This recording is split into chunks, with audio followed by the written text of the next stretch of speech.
Shalom, Father of Mercy.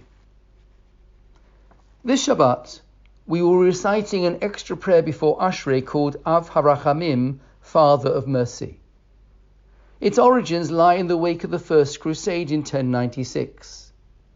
Many Jewish communities in Germany were decimated as mobs found an outlet for their religious zeal in killing Jews before making their way to the Holy Land to wrest it from the Muslims.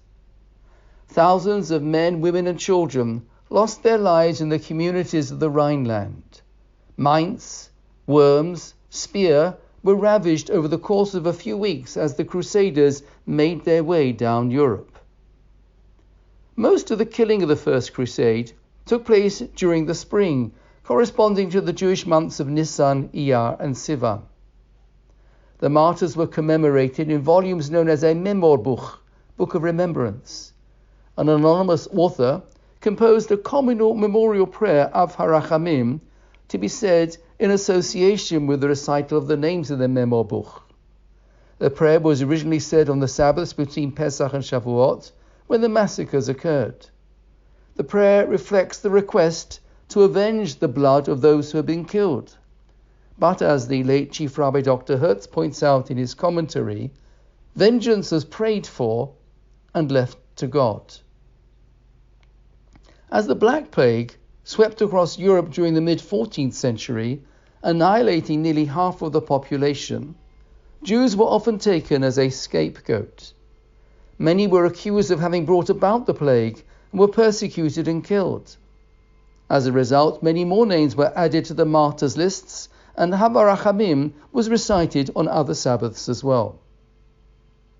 Two main customs arose: to recite Av HaRachamim on most Sabbaths of the year, unless it was a Shabbat of heightened festivity, or to recite it on just two Sabbaths of the year, the Shabbat before Shavuot, representing the culmination of the First Crusade persecutions, and the Shabbat before Tisha B'Av, representing the culminations of the persecutions associated with the Black Death.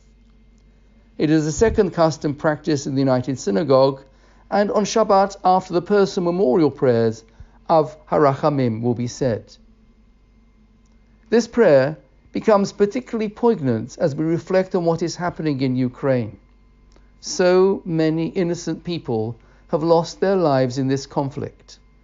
Our synagogue prayers encompass our concerns for all innocent people, whoever and wherever they may be. As we mourn the tragic loss of life of our martyrs centuries ago, we look forward in the concluding words of Av HaRachamim to a time of Al Ken Yarim Rosh. He will hold his head up high, when all people will be able to enjoy peace and security. Shabbat Shalom.